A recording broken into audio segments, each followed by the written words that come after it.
Wow, recently my channel's been a little negative, hasn't it? You know what? Let's switch it up a little bit. Let's see.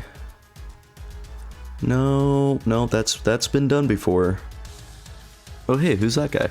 But the problem is, like, I don't want to have to go out and explore and research on my own. I want people on the internet to tell me what to do. So you know what?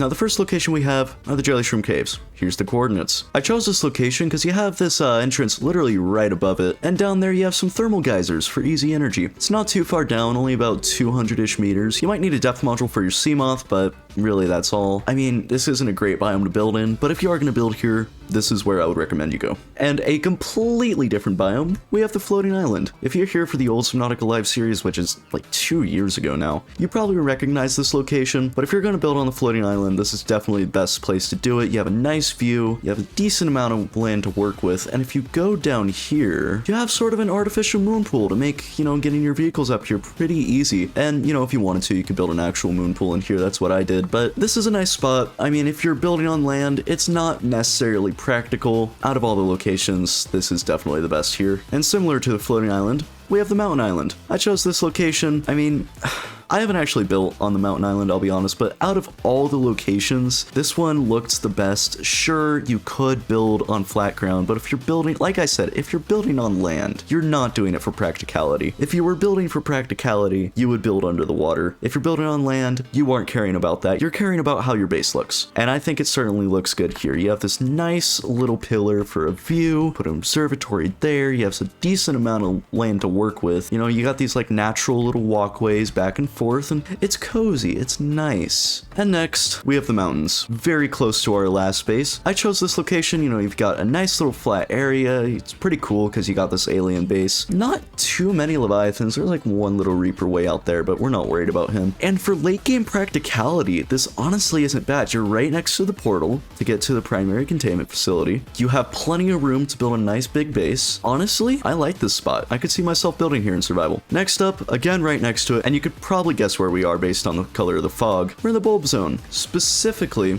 we're going to be right next to the Lost River entrance, because if you want to go to the Lost River, honestly, this is one of the best places you can go to it through. You have this nice little ledge where you can build. So for like mid-game, even late game where you're going down to the Lost River a lot, this is a really nice place to build. Definitely convenient. And again, you're only a stone's throw away from some of the shallower areas, so honestly, bulb zone I feel is really underrated for base building. And if I were you, I would build here. Now I feel like we've had a lot of practical biomes, so let's switch it up and go to the crash zone. Specifically, I chose right here under the front of the Aurora. Why? Well, you're right next to the bulb zone. Yeah, it's just a worse version of the last base, but really, that's okay. You know, you have plenty of room to build. You have nice friendly Reapers not too far away, like him. You know, he's nice. And, you know, if you want to go to the Aurora, I guess you're right there. The crash zone is a terrible place to build. We've been over this before. If you're building here, what are we doing, really? And next, even though we're only one biome over, still the complete opposite side of the map, people don't realize how big the crash zone is. We have the Crag Field. I chose this specific spot. It's right in the center of the Crag Field, so if you're looking for resources there, you have it pretty much everywhere around you. But most importantly, you have the entrance to the primary containment facility right next to it. Literally right next to it. This is another instance with like late game, this would be really useful. Even just like a little habitat here, that would be nice. But I mean, there isn't really a whole lot else. There isn't really a whole lot in the Crag Field, okay? This is as good as it's gonna get. For the next base, we have the Deep Grand Reef. I chose this spot, you know, there's a decent amount of flat area to work with. You're right next to the entrances. That way, if you want to go deeper down, it's not too bad. If you want to go farther up, then it's really easy. I personally wouldn't build in this biome at all, but that's not the point of this video. The point of this video is to find the best locations in each biome, even if it's a crappy biome to build in. I hate those things.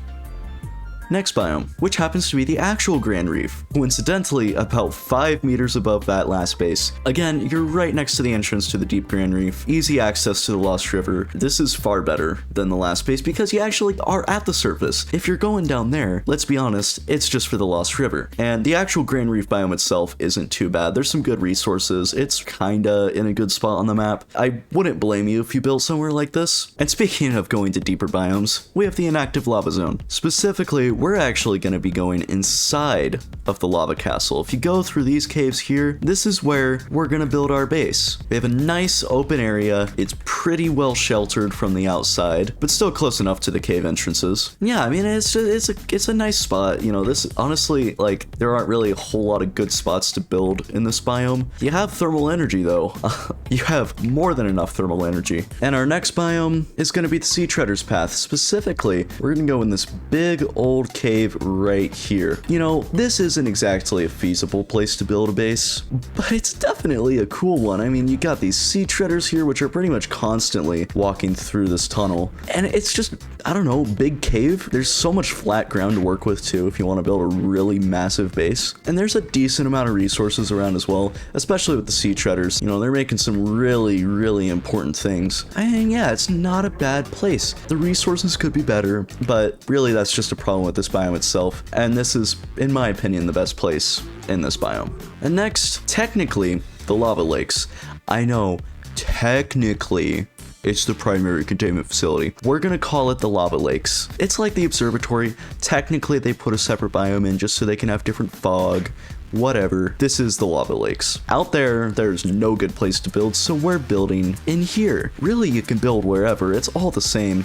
I just chose this spot because it's closer to the portal and there's a decent amount of land to work with. Overall, this is a good spot. Once that portal is actually working, you have very quick access, whether you want to be down here or you want to be up by the surface. Not a bad place to build at all. And next, we have the Sparse Reef. I feel like I'm gonna get a headache slingshotting back and forth from these biomes, but I chose this spot because it's pretty flat. You have a good area to actually build. You're right next to this wreck, which is very useful early game. And it's really is just like right smack in the middle of the biome. So, I mean, if you're going to build here, this is probably the best place to do it. There's good resources here. You have everything around you, and entrances like through the Grand Reef aren't too far away. Overall, not a bad place to build. And next we have the Safe Shallows. I know, more than halfway through the video and we're finally getting to this biome. I chose wherever your life pod is, we're building right under it. Because let's be honest, if you're building in the Safe Shallows, it's because you're right at the beginning of the game. You haven't actually figured out where you want to build yet, and you're just building it so you can get some of the early stuff done. So that's why, again, we're building right next to the life pod. You got your fabricator inside. It's nice and easy to get started, but don't build in the Safe Shallows. Please be creative. Please find somewhere else. No. And next we have the Kelp Forest, specifically right here next to life pod 3. One, it's kind of cool to build next to a life pod, and more importantly, you are right next to the mountain island. You're pretty close to the underwater islands, which have really good resources. Overall, it's a good spot. You know, if you're gonna build in the Kelp Forest, there's a lot of options. That it's scattered so far throughout the map.